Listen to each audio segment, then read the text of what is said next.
Sí, profe. Se oyó mi voz también. Muchas gracias. Muy buenas tardes. Bienvenidos a su clase de mercados e instituciones financieras. El menú del día, ¿qué tenemos para hoy? Vamos a ver, en primer lugar, vamos a ver la teoría del dinero. También forma parte de la unidad número 1. La teoría del dinero la vamos a ver en dos partes. Una sección que vamos a tener hoy, o sea, vamos a dedicarle dos medias horas, algo así, o dos sesiones. Y la semana que viene vamos a terminar la parte teórica y vamos a hacer ejercicio con respecto a la teoría del dinero. ¿Ok? Hoy vamos a ver parte 1 y parte 2. También vamos a ver hoy algunos ejercicios con respecto a la teoría de la tasa de interés. O sea, vamos a manejar algunos cálculos como hicimos la semana pasada, algunos ejercicios con respecto a aplicando la tasa de interés. ¿De acuerdo? Dicho esto, arrancamos con nuestra clase. ¿De acuerdo?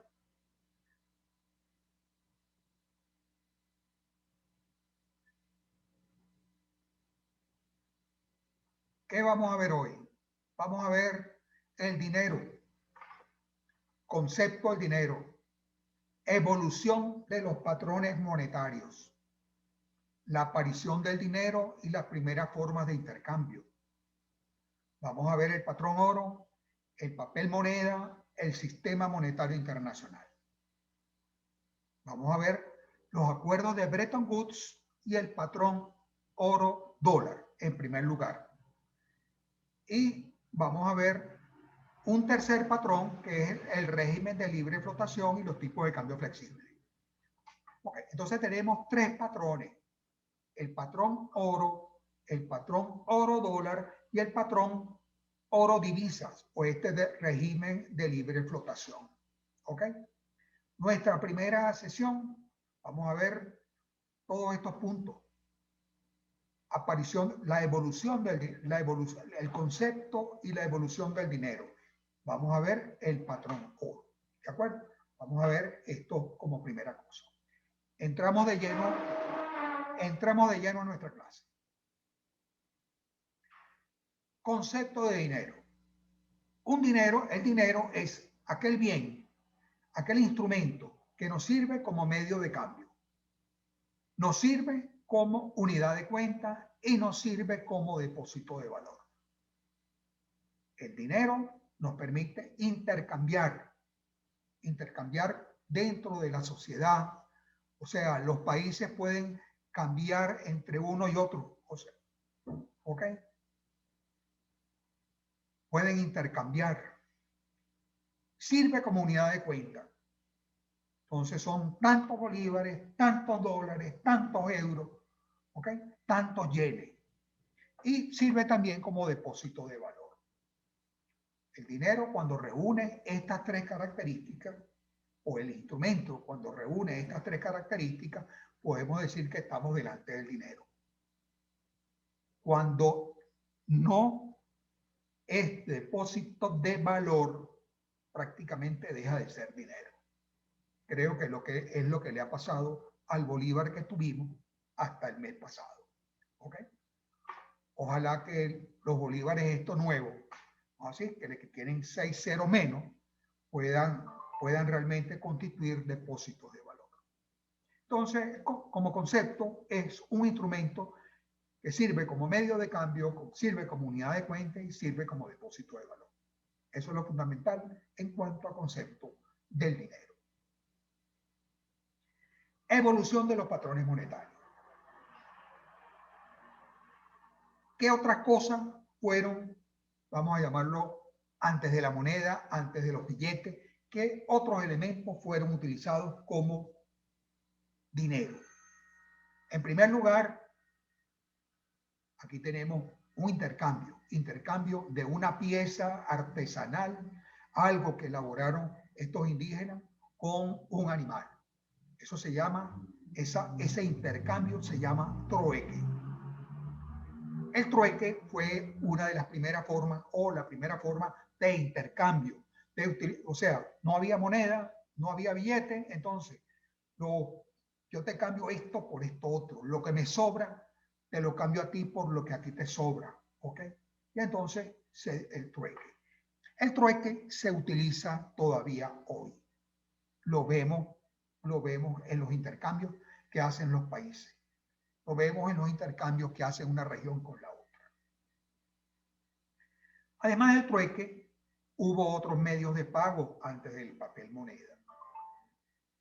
Aquí vemos algo llamado especies de distinto tipo, donde estaba la sal, quizás como una de las primeras, y de ahí viene la palabra aquella llamada salario. ¿Ok? Entonces, las especies en la antigüedad. El tabaco, posteriormente. O sea, cuando fue descubierta América, también comenzó el intercambio, el tabaco comenzó a utilizarse como medio de pago. Comenzó a utilizarse como dinero, ¿no es cierto? Y también, por supuesto, el oro y los metales o las piedras preciosas. Todo esto ha sido utilizado como dinero, como medio de intercambio, como instrumento para tener valor, ¿ok? Ha sido utilizado como unidad de cuenta, ha sido utilizado como dinero, ¿ok? Posteriormente, fueron forjadas monedas de oro y plata y su valor venía dado por el contenido tanto de uno como de otro. Y entonces aquí, si estamos viendo aquí algún romano, algún griego, quiere decir que esto es en la antigüedad. Prácticamente nos estamos remontando al siglo I o años antes de Cristo. ¿De acuerdo? Entonces son las monedas.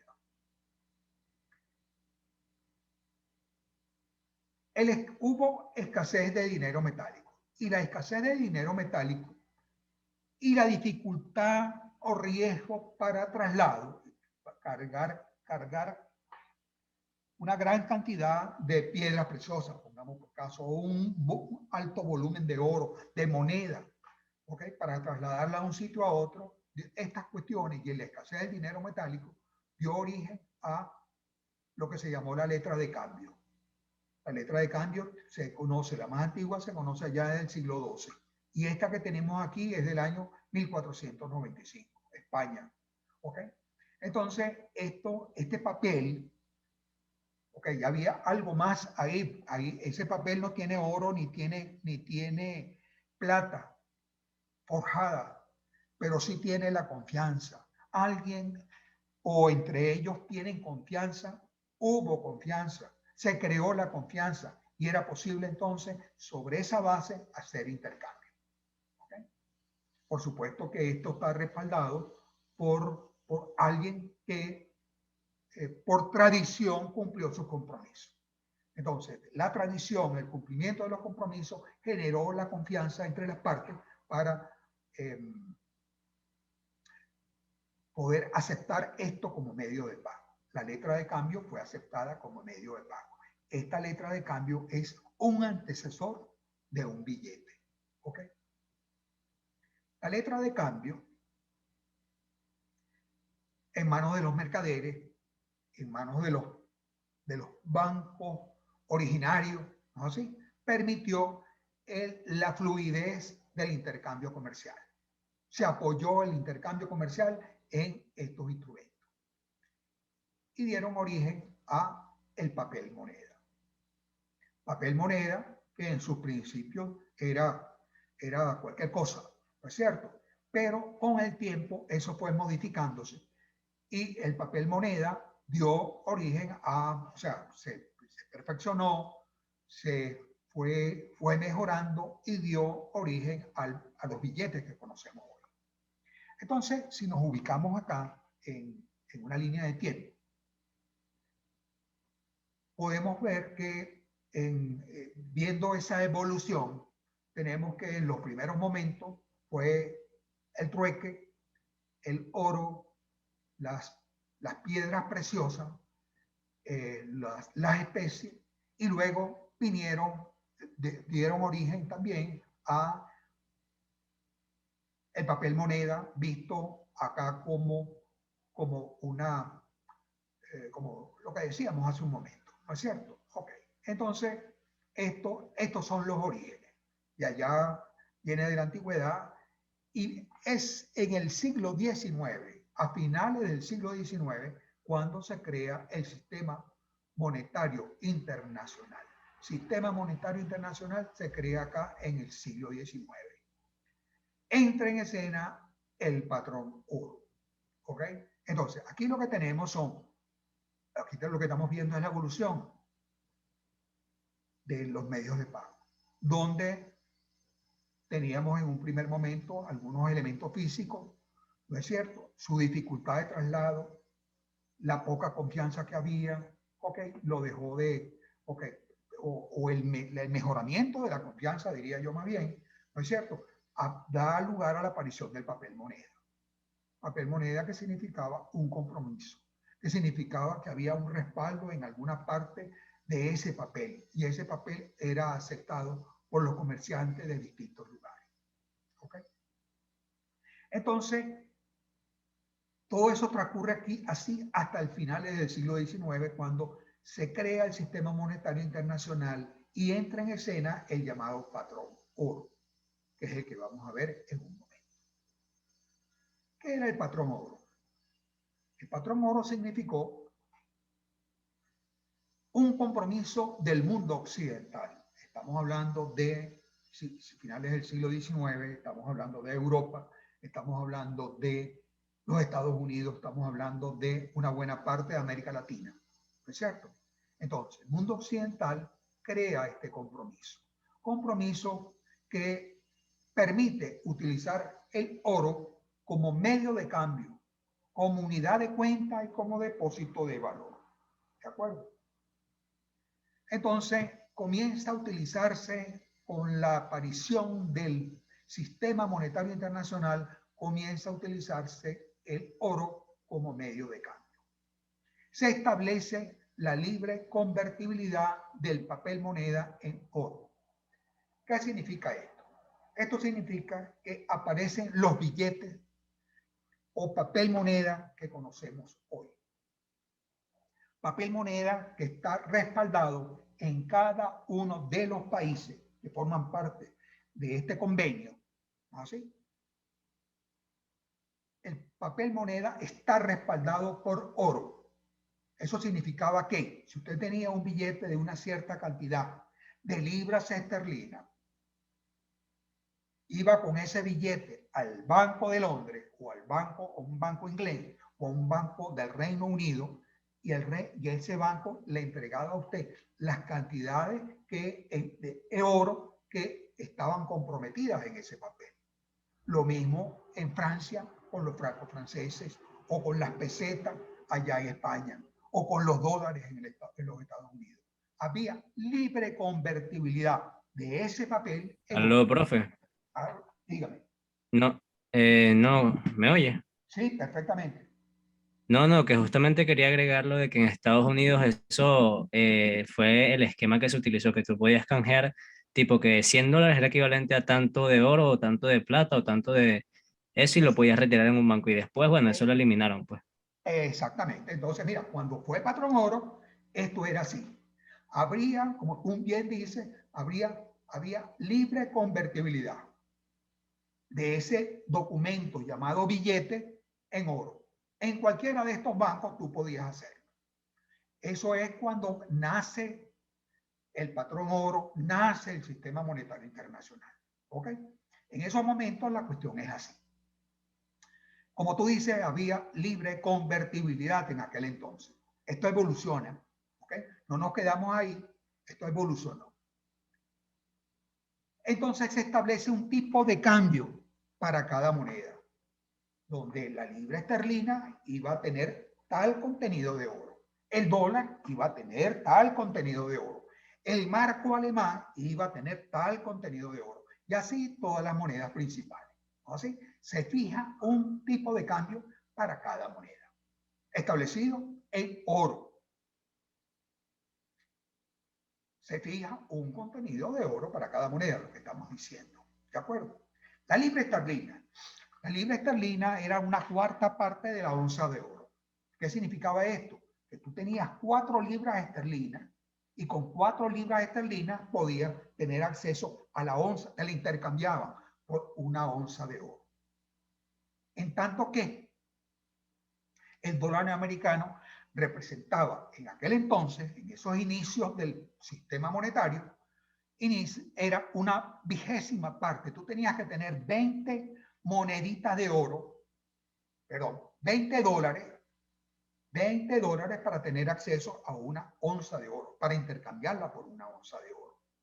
Quiere decir que tú tenías necesidad de tener 5 dólares para tener una libra esterlina.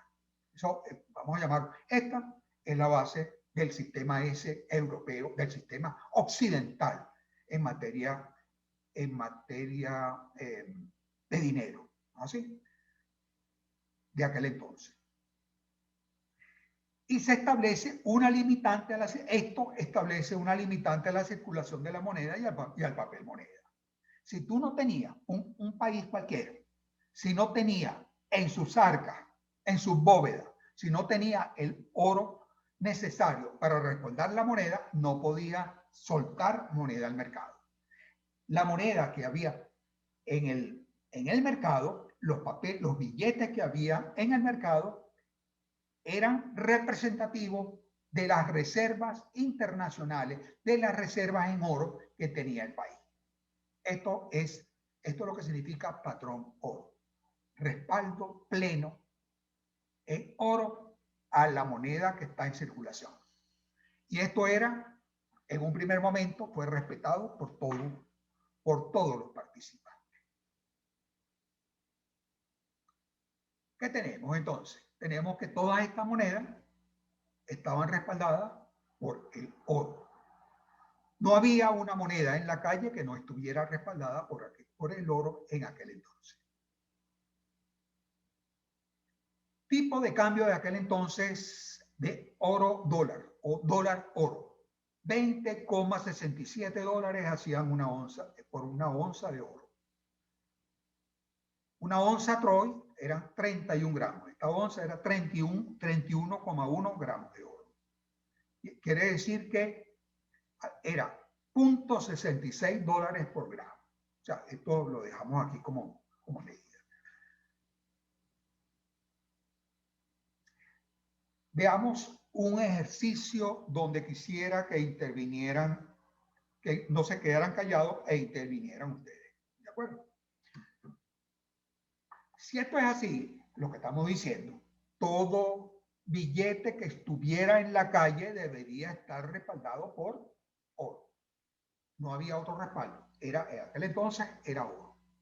Si un país tenía un superávit comercial, vamos a partir de ahí, un país tiene un superávit comercial. ¿Qué le pasa a ese país en materia de oro? Negoció con el resto de países y como resultado tiene más oro del que consume. tiene más oro. Produce o tiene más oro del que gasta, tiene un El que superávit, tenía. pues. Ok, crecieron sus reservas en oro. Vamos a llamarlo así. Crecieron sus reservas en oro. Entonces quiere decir que aumentaron sus reservas en oro. En azul, este triángulo va a significar, este delta va a significar que se incrementó. Se incrementó el oro, ¿de acuerdo? Ajá. Entonces, tiene un superávit comercial y como resultado de ese superávit comercial, tiene más oro en sus arcas. Si tiene más oro en sus arcas, ¿qué puede hacer ese estado, ese gobierno, ese país? Aumenta el valor de la moneda si está En materia de su moneda interna. Puede aumentar, aumenta el valor. tiene que disminuirla.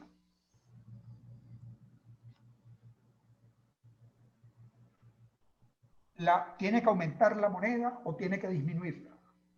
Aumenta la moneda, aumenta el valor, pues, digo yo. Aumenta, puede sacar como ese respaldo de la moneda que está en la calle, tiene más oro, puede incrementar la cantidad de moneda que hay en la calle, ¿no es cierto? Entonces eso quiere decir que la base monetaria de ese país se incrementa. Y si se incrementa la base monetaria, ¿qué pasa con la tasa de interés? En la disminuye. medida en que tenemos más recursos, más moneda en la calle, ¿la tasa de interés subirá o la tasa de interés bajará? Baja. En la medida que se hace más abundante el dinero, ¿no es cierto? La tasa de interés tiende a bajar. Acordémonos de lo que dijimos la clase pasada, ¿no es cierto? Entonces, la tasa de interés baja. Ok, la tasa de interés baja. Como país, somos más atractivos con una tasa de interés baja para atraer capitales o somos menos atractivos. Si nosotros le pagamos más, una tasa de interés más, más alta, podemos atraer más flujo de capitales. Pero si tenemos una tasa de interés más baja, por favor, quien tiene el micrófono abierto, que lo cierre. El dueño de ese ruido, por favor. Si bajó la tasa de interés, ¿atraemos más capitales o atraemos menos capitales? ¿Qué creen ustedes? Hay menos flujo de capital porque la gente se guarda más el dinero, tal vez. La gente, ok, si pongamos por caso que fuera Alemania la que tiene menos, una tasa de interés inferior, ¿no así? Si le bajó la tasa de interés, la gente preferirá llevárselo a otro país donde haya una tasa de interés Exacto, más hay alta. menos flujo de capital. El flujo de capital disminuye. Estoy de acuerdo contigo. El flujo de capital disminuye. ¿De acuerdo? ¿Qué pasa acá ahora en la cuenta, en el saldo de la cuenta capital de lo que conocemos como balanza de pago? ¿Aumentó la cuenta capital o disminuyó la cuenta capital?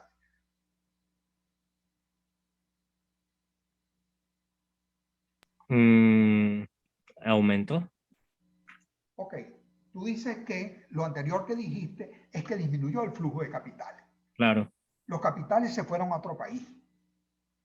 ¿Aumenta el saldo de nuestra cuenta capital o se No, o reduce? sea, o se permanece igual o disminuye porque la gente Ok, prefiere llevarse eso a otro de lado con más acuerdo. La interés. gente se llevó su dinero para otra parte. ¿De acuerdo? Entonces, de acuerdo con esto, la cuenta de capital se redujo, ¿ok? Por efecto de toda esta cosa que hemos visto acá. El juego no termina ahí. El nivel de precio, si la base monetaria aumentó, hay más dinero en la calle, los precios se deprimen, los precios se incrementan. Se inflan, más inflación. Los precios Se tendría que deben incrementar. inflarse porque hay más circulante en la calle. ¿De acuerdo? Y si los precios se inflan, ¿qué pasa con nuestra competitividad? Estamos produciendo los bienes más caros que el resto de los países porque tenemos precios más altos. ¿Nuestra competitividad aumenta o disminuye? Disminuye, profe. La competitividad también disminuye. Y si la competitividad disminuye, el saldo de nuestra cuenta corriente lo que mide son nuestras exportaciones contra las importaciones. Y si disminuye la competitividad, está disminuyendo también nuestra capacidad de exportar. Nuestros productos son más caros en el exterior. ¿De acuerdo? Y entonces quiere decir que el saldo de la cuenta corriente también baja. Y si esto baja, la cuenta esto que llamamos balanza de pago, baja también y se torna en un déficit. ¿Qué tenemos acá? Acá lo que tenemos es que partiendo de un superávit comercial que nos generó más dinero, que nos generó más oro, ese en la economía bajo el patrón oro se producen ciertos ajustes que nos conducen a un déficit de balanza de pago. Partiendo de un superávit comercial, partiendo de un superávit de balanza de pago, ¿no así? Al final del juego tenemos un déficit de balanza de pago. ¿De acuerdo? Veamos rapidito, veamos qué pasa yo quisiera que participaran los demás también. ¿Tu nombre cuál fue? Luis, profe, yo. Hay alguien más que habló, pero no me acuerdo quién fue. ¿Tu nombre? Yo, profe. Yo, Profe, Fran Prado. Y Ok. Luis Beitier. Gracias. Ok, entonces pasemos a la laminita siguiente, donde vamos también a practicar el mecanismo de ajuste de la balanza de pago, pero partiendo del déficit comercial. Si tenemos un déficit comercial, ¿qué pasa con el oro? ¿Aumenta o disminuye? Disminuye. Disminuye. El oro disminuye. Si disminuye el oro, ¿qué pasa con la base monetaria? Dinero en la calle. Menos dinero en Acuérdense la de la calle. libre convertibilidad. Sí, profe, Vamos a tener significaría No, que habría aún- menos... tenemos que una menor base monetaria. tenemos una menor base monetaria, tenemos menos cantidad de dólares, menos cantidad de euros, menos cantidad de cualquier moneda, si le bajó la base monetaria. La tasa de interés, ante la escasez de dinero, ¿qué pasa con la tasa de interés? ¿Sube o baja? Sube. La tasa de interés no sube. Sube. Y si sube la tasa de interés, ¿qué pasa con el flujo de capitales? ¿Somos más atractivos o menos atractivos con respecto a los vecinos? Ahí yo diría que hay mayor flujo de capital porque la gente está manteniendo, o sea, prefiere salir de lo que tienen dinero a cambio de otros bienes, pues. Entonces yo siento que habría más flujo de capital. Ok, entonces quiere decir que somos atractivos para el resto del mundo. Y los capitales que están en otras partes Ah, no, vienen no, a no, no, en nosotros. ese sentido no. Vienen a nosotros porque estamos ofreciendo una tasa de interés más alta. ¿Ok? ¿Qué pasa con el nivel de precios nuestros? La base monetaria disminuyó. El nivel de precio, si se deprime, Baja también. nivel de precio disminuye también. El nivel de precios disminuyó y entonces, ¿qué pasa con la competitividad del país si tenemos unos precios menores? Mucha más competitividad. Sí, sería Somos mucho más más competitivo. competitivos. Y si somos más competitivos, ¿qué pasa con nuestras exportaciones? ¿Las aumentamos o las disminuimos? Aumentamos. Deberían aumentar, pero Aumenta las exportaciones, aumenta nuestro saldo en cuenta corriente. Y por esta vía, por el flujo de capitales, también nosotros vamos a tener un incremento de la cuenta capital. Y en resumen, esto de déficit comercial va a pasar a un superávit de balanza de pago, porque vamos a tener ahora un superávit comercial. ¿De acuerdo? Gracias por su participación. Lo dejamos hasta aquí para ver el segundo capítulo. ¿Ok? Gracias. Fino, profe, gracias.